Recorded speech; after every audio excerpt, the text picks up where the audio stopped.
Hi guys, welcome to the next video.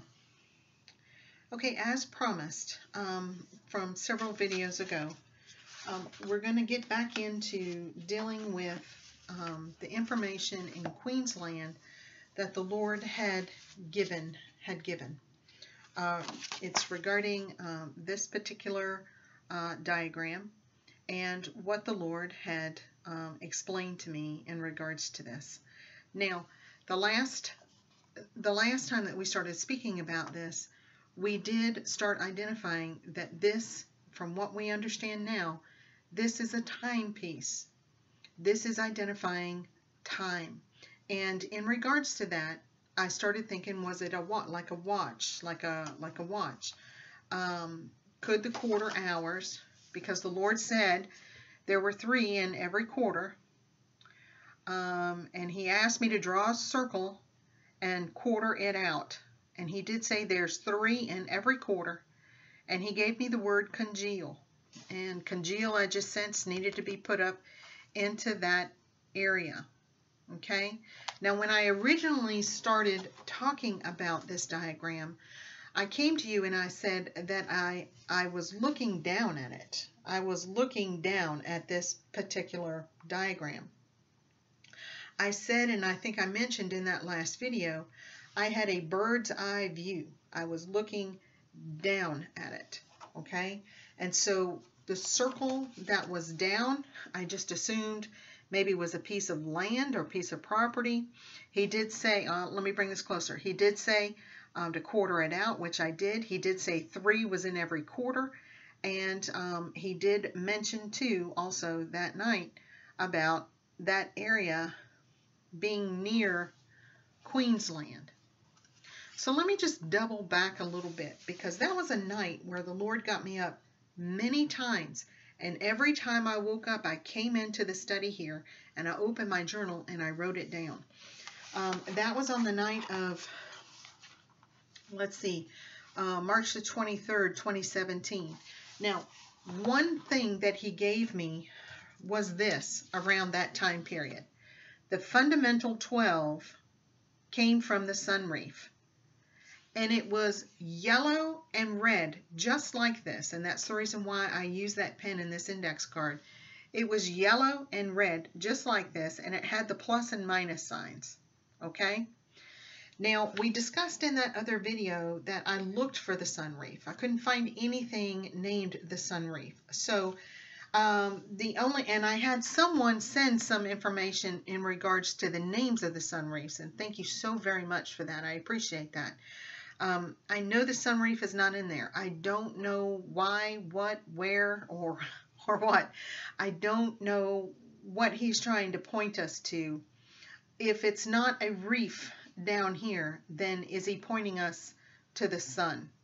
That's all I can think of at this point in regards to this.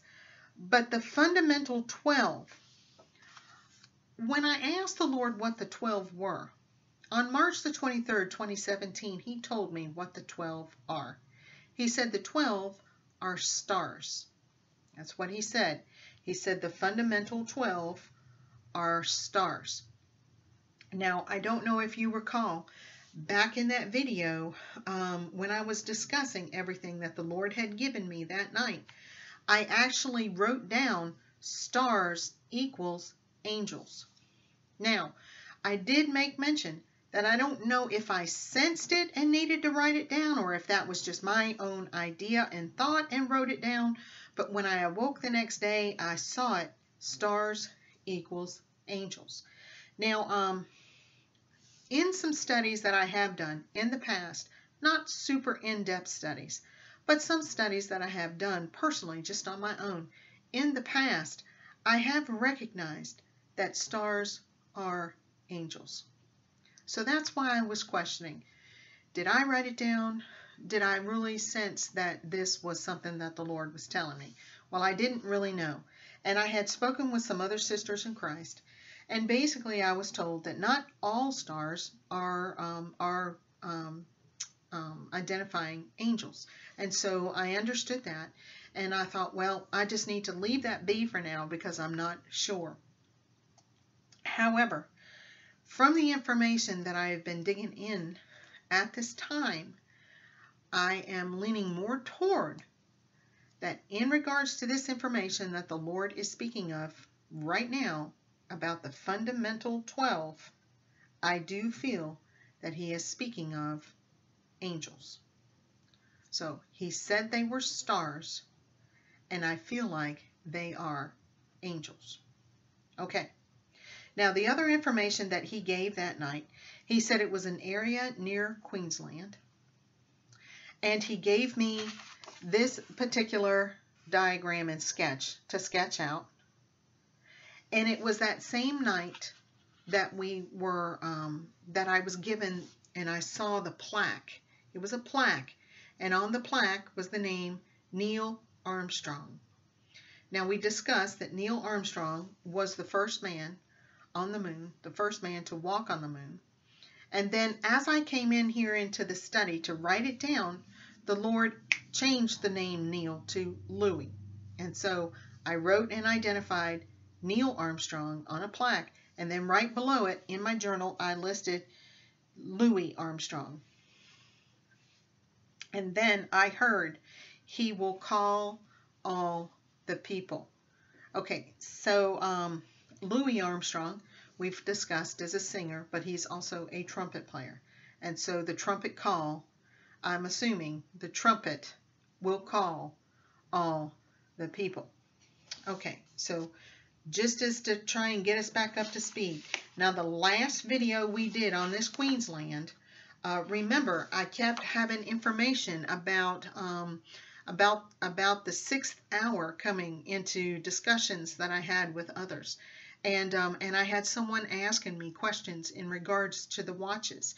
And so I had pulled up some information and was starting to dig and read into it. And I realized, wait a minute, this is a timepiece. This is a timepiece. And so we kind of looked at this being a possible clock. And so we understood that that at night they talk about night watches, and in the watches there are 3 hours in between. 12 to 3 is 3 hours, 3 to 6 is 3 hours, 6 to 9, and 9 to 12.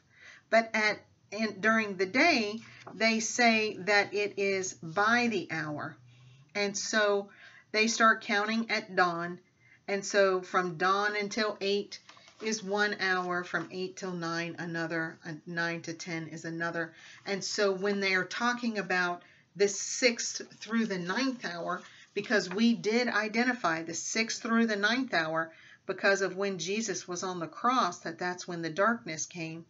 The 6th hour is midnight or 12 o'clock, and the 9th hour is 3 o'clock.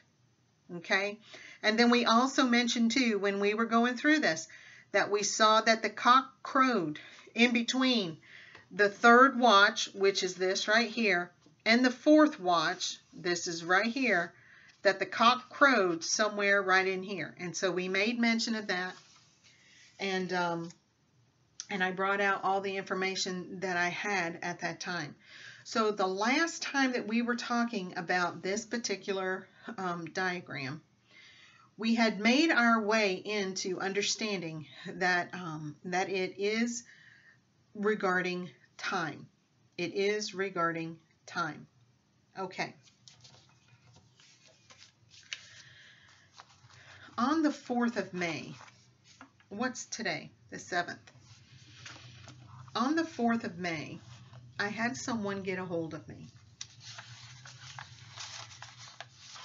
It was a mother that asked for my email address and sent me some information regarding something that her son has been given. Now, her son is 14 years old, and he has been receiving visions and dreams, and at night he's been in training in classrooms. He's being taught. Now, some of the information that has been provided to me, and I wish to keep it private, until and unless they allow me to speak forth names and pertinent information. I wish to keep it private and just bring forth some of the information that I have been allowed to bring forth and speak about, because it is confirming some things that I have been shown as well. I want to say that in several videos back, I talked about the Lord telling me that the prophets of old were going to come alongside the prophets of today to help us. I also said that the Lord had told me in a message that the saints of old are going to come alongside us today to help us. I do know that I went to the Lord about it, and I said, Father, who is here to help me? Who is it that is here to help me along the way? And he told me Anna. Now, I didn't know who Anna was. I mentioned already in a past video, Anna was the prophet that was around with Jesus about the time that the wise men made their way to bring Jesus gifts.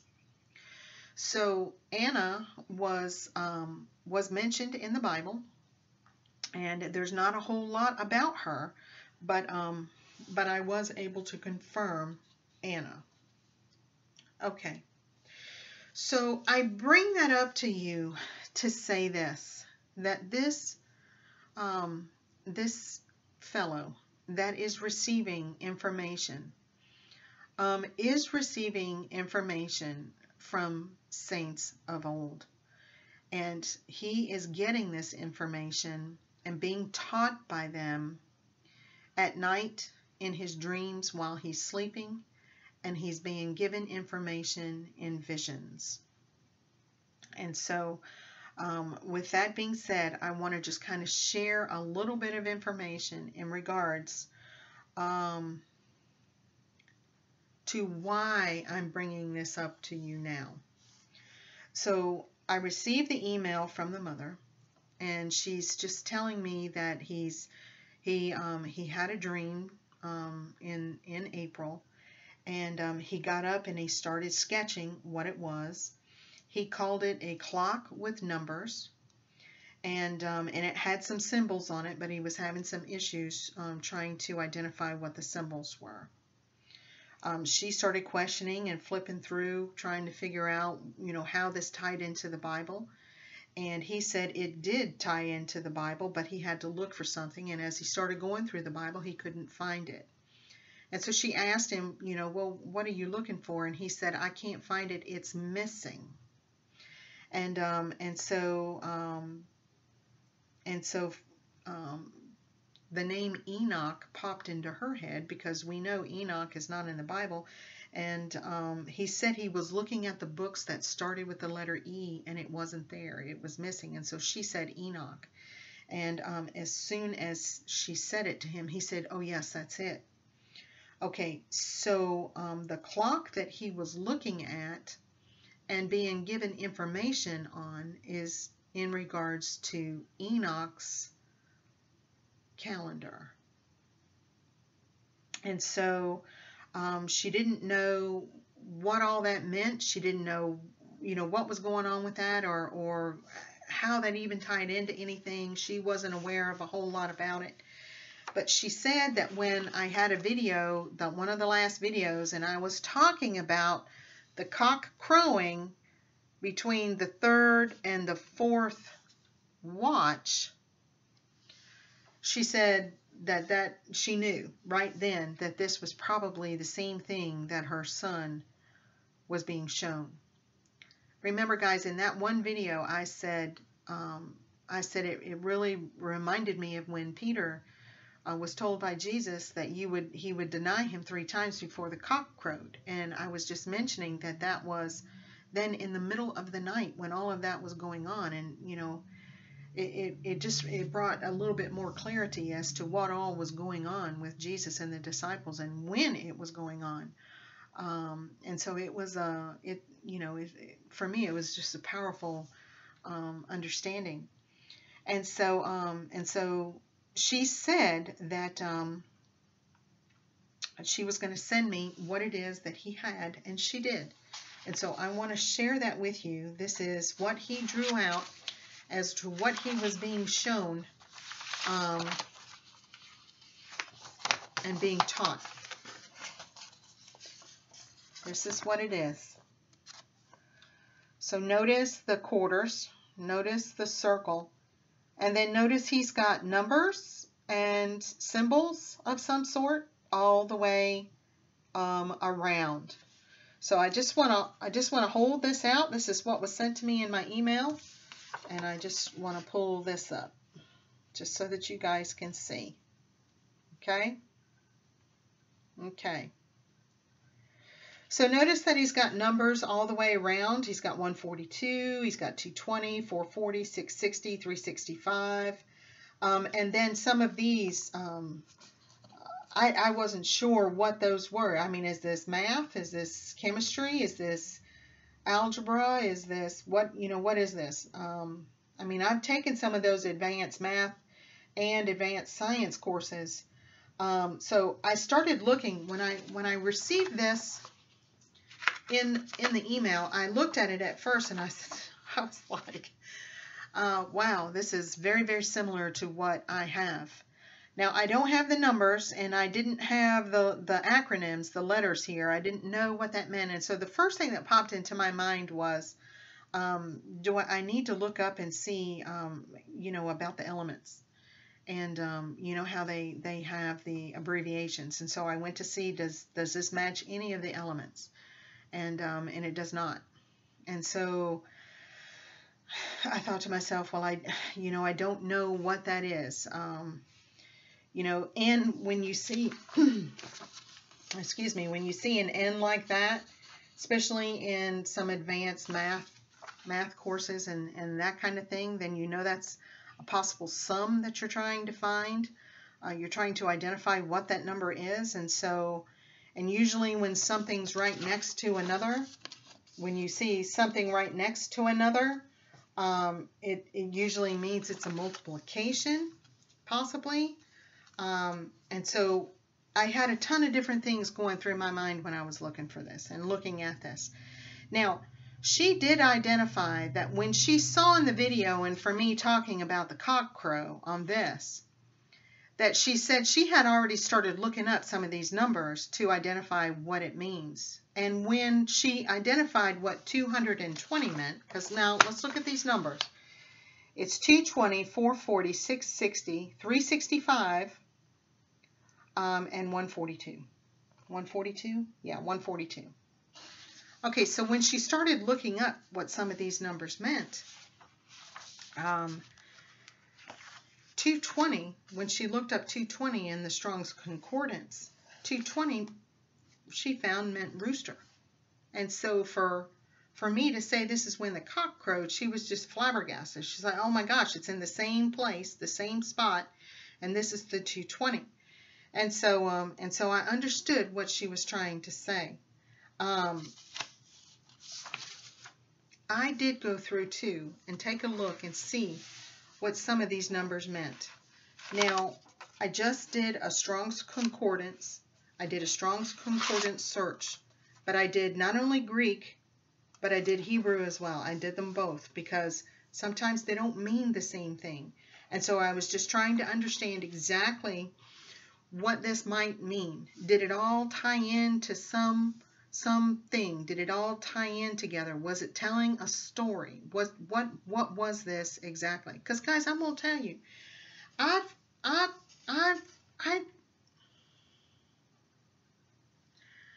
I've never seen Enoch's calendar before. I know there's more than one calendar. I know there's the Gregorian calendar. I know that there's several other calendars that the Jewish people follow.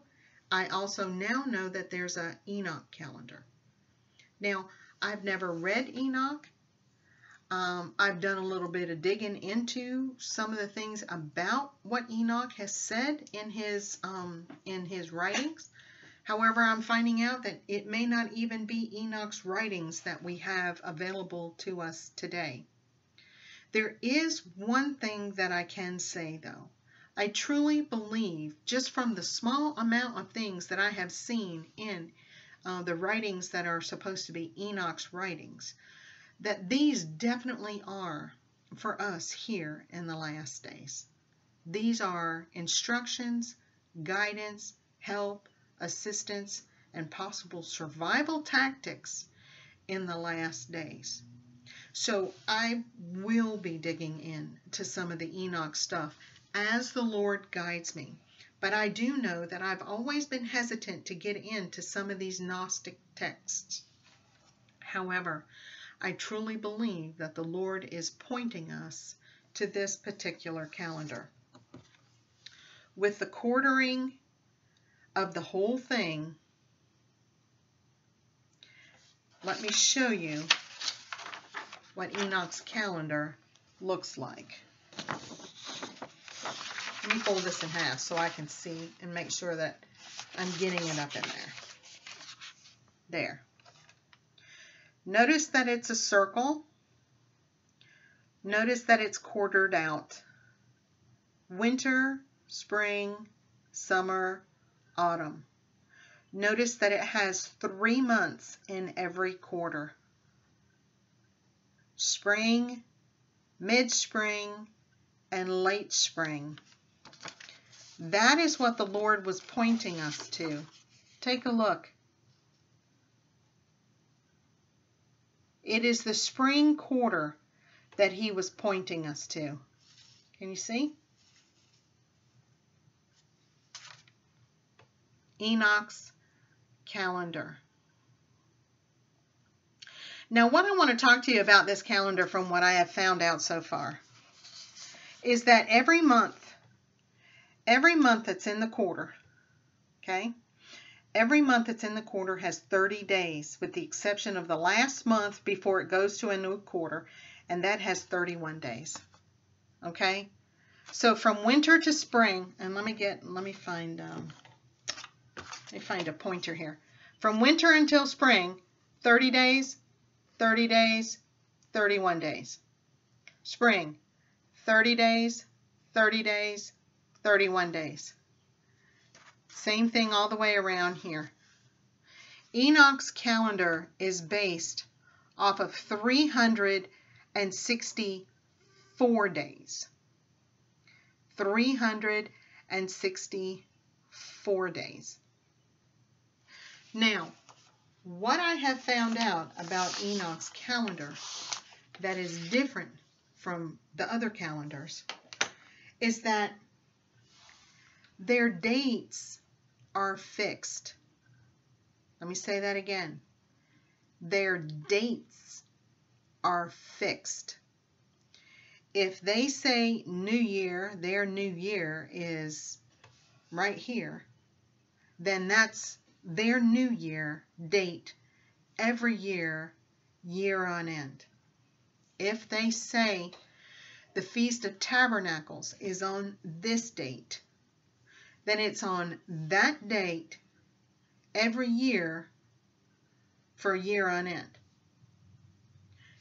That's different with the calendars that we have now and the calendars that the Jewish people are using now, because the Jewish people, there's several calendars over there, but some they're looking at the sliver of the moon that they see to start something, or the count of the days is off. And so therefore stuff doesn't line up the same way year after year after year as it does in Enoch's calendar.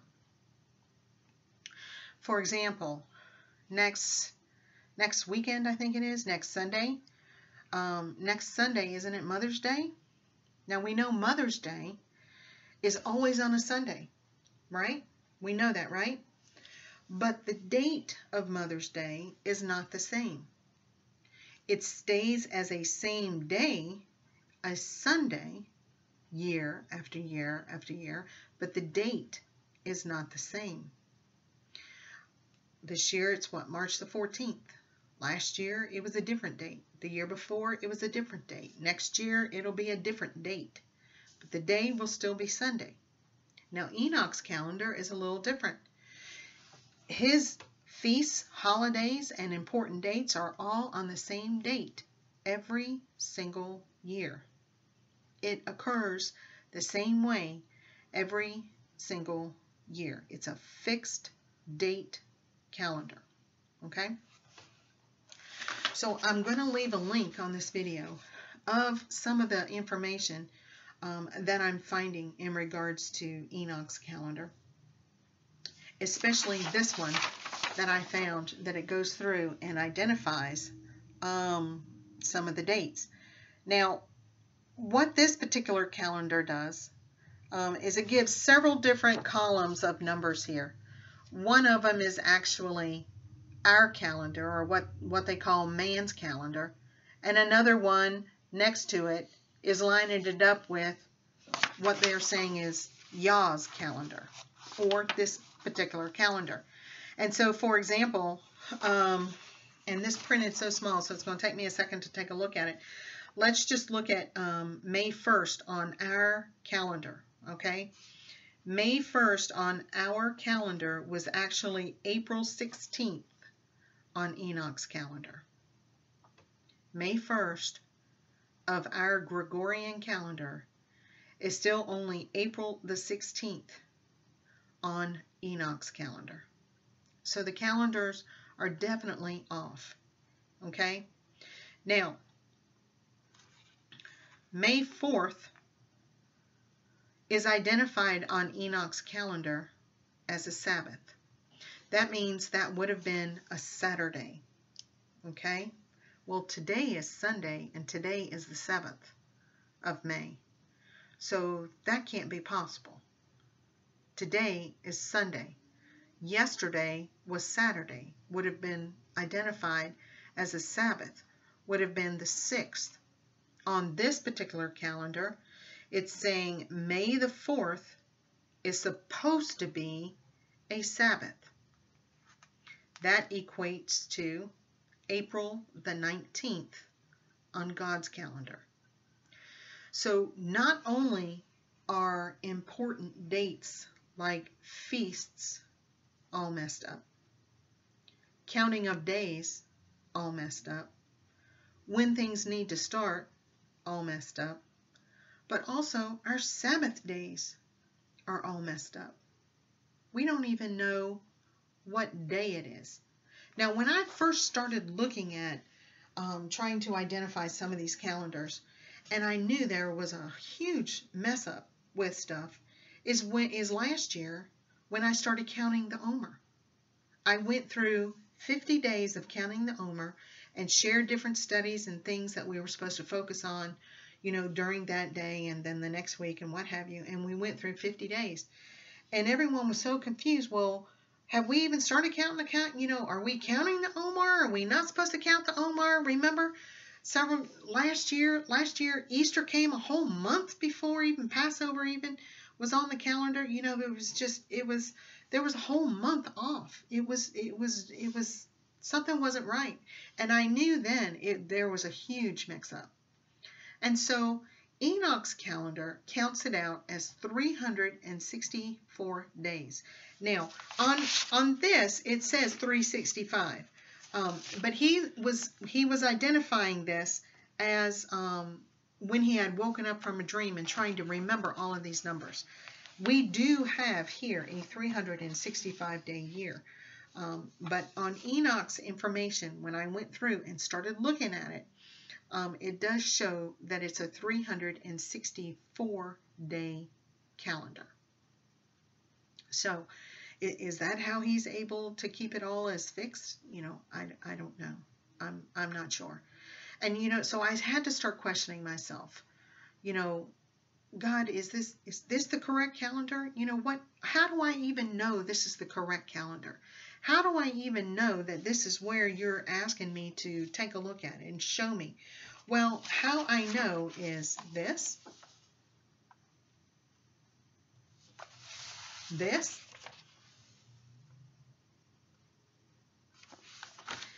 and this.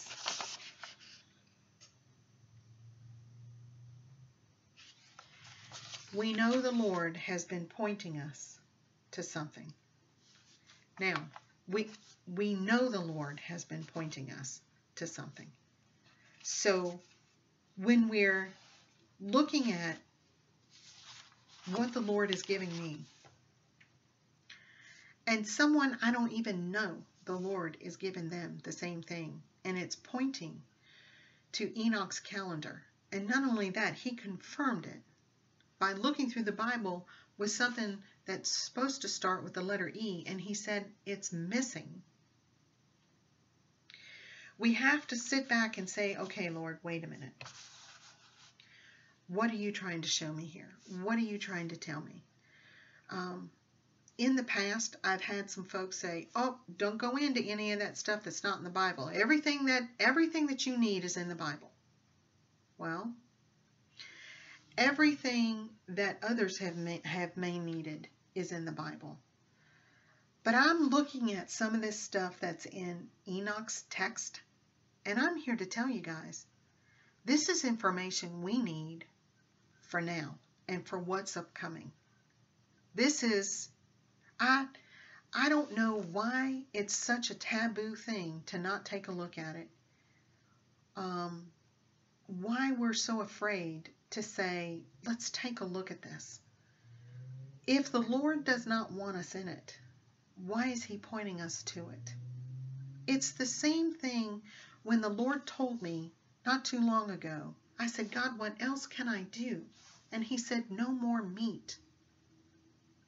And he was pointing me and talking to me about being unclean and being holy, being sanctified, being consecrated, being set apart.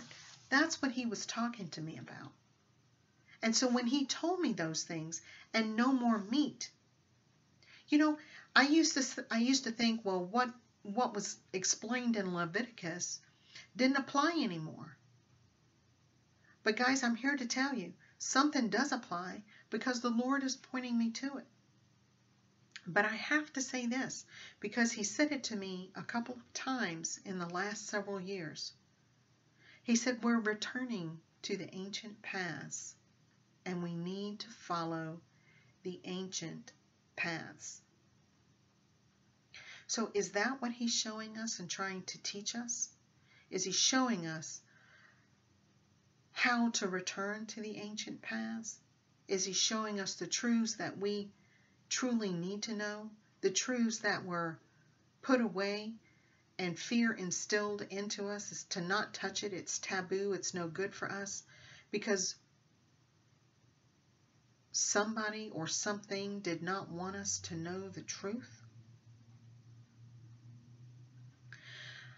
I don't know, but I have a feeling that plays into it. Let me talk to you a little bit about the numbers that I found in regards to the clock that was sent to me by a sweet brother. I know the mother did this research too, but when I went through and I looked to see what the numbers meant in Strong's Concordance, I identified not only the Greek but the Hebrew as well. And so when I looked up 220, the number 220 in Strong's, the Greek identified it as a rooster, which is what she said she found. And the 220 is in the same place that the cock would have crowed at 3 in the morning, or from the 3rd watch to the 4th watch. And that's where the 220 is right there. Okay? So something is confirming. So we're going to continue on. The Hebrew for 220 means manger and crib. Okay? So when we think about manger and crib, we think the nativity scene, right? We think about, the 3 wise men coming to see Jesus. I am aware Anna the prophet was there. And so there were some folks there. Okay, moving on to 440. In the Greek, let me see. In the Greek, it means coal or charcoal or burning, like a burning ember in the Greek. And in the Hebrew, it means descendant of Elon, an oak, a judge of Israel. The 660 number in Greek means to shake off or to shake. The Hebrew means a kind of viper, a snake. The 365 in the Strong's, the Greek means to renew, complete a process, to go to a higher stage or level of sanctification by God's power. The Hebrew means a doe, a hind, and a hind is a loving doe. 142, the Greek means to raise up and elevate, to take away and remove. The Hebrew means, and the word is adar, to be great, to be majestic, wide, noble, make glorious. So we see some of these information in regards to what these numbers mean. And interesting that the Hebrew, it speaks of a manger and a crib, a descendant of Elon, a mighty oak, or a judge of Israel. And then it comes in and it starts talking about a viper, a snake. And then it speaks of a doe, a loving doe. And then it speaks of being made great, majestic. And the Greek goes on as a rooster, a burning coal, a burning ember, to shake and to shake off, to renew and complete a process, to go to a higher stage, a higher level of sanctification, and to raise up and elevate, to take away and remove. So interesting what these words mean and what these numbers mean and how it all is going to tie in. It's a very interesting situation. So I wanted to share that with you. We are going to continue talking about this in the next video. I did a little bit of digging and studying just to figure out about Enoch without actually having to delve into the book. I just needed to get my bearings about Enoch and what is going on with that. I wanted to know a little bit more about this calendar and this timepiece, this time clock, as he said, as to find exactly what it means and what does it represent and how it ties into the fundamental 12 that we know are stars. And now we are understanding maybe angels. So guys, I'm going to come back in another video. I'm going to ask that if you've got some time to take a look at Enoch's calendar.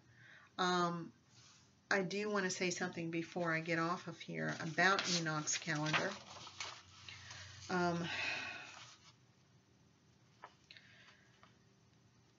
On May the 18th, Enoch's calendar, May the 18th, Enoch's calendar identifies that day as a Sabbath. Okay? It is also the Feast of Weeks. It's being identified as the Feast of Weeks. That is on God's calendar, or Enoch's calendar. I'm sorry. Let me come back and say that again. On our Gregorian calendar, May the 18th,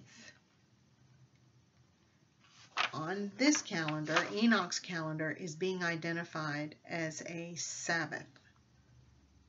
That's supposed to be a Saturday, okay? It's being identified, that is the day on God's calendar, as May the 3rd, the Feast of Weeks, okay? May the 4th of God's calendar, which on our calendar is May the 19th, is the first fruits wave offering.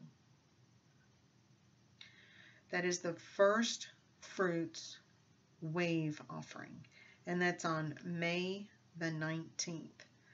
So I wanted to bring that up to you, okay? That's an important feast. That's an important time. That is regarding first fruits. And so I wanted to make sure you were understanding what is on Enoch's calendar. Please go and take a look at these calendars. Identify where the feasts are. Identify where the Sabbaths are. Everything is all messed up. And don't you know that this is exactly what the enemy wanted to happen? Because if there are 3 feast days that God has asked that everyone attend and everyone celebrate and participate in. And if we don't know when those feast days are, how are we able to do that? How are we even able to identify and lay low as a day of rest on a Sabbath if the Sabbaths don't even line up?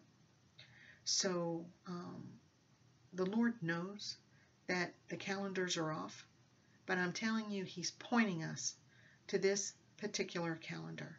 So guys, take a little bit of time, get familiar with it, read it over, see what you can find out about it. There are going to be a couple of things in the book of Enoch that I'm definitely going to be looking at. One being specifically about the fallen angels and the watchers area, part of the book, and the other part being about the luminaries, because that talks about the stars, and the Lord has pointed me to the stars. And so guys, I just wanted to say thank you. God bless you. Thank you for coming back and taking a listen to this particular video. We're going to be moving forward with this Enoch stuff because not only am I giving some information, but the fellow that has been sharing, he was so gracious to share his clock with us and some of his story with us. Guys, he's receiving even more information, and so there's a ton of stuff that is coming together here rather quickly. And so I'm going to be putting it out and sharing it as much as He'll give it and share it, and as much as the Lord has given it to me to share and given us all understanding as to what is forthcoming. God bless you all. Thank you so much for coming and listening to it. I appreciate everybody's input in regards to what they think is going on with some of these videos. I've not had time to go back and even answer some of y'all's stuff. There's just, information is flowing too fast. And so I will try to get back and try and at least acknowledge that I've read your comments. Guys, I see them coming in on my phone in the email, but I don't have time to even stop and be able to respond to it. There's so much going on my end. Keep everybody in prayer, guys. Prayer is very, very, very important. We've been talking about that. Just pray for them, because sometimes it's those prayers that we're given to them are lifelines. So guys, I love you all. Take care. God bless, and I'll talk to you all very soon.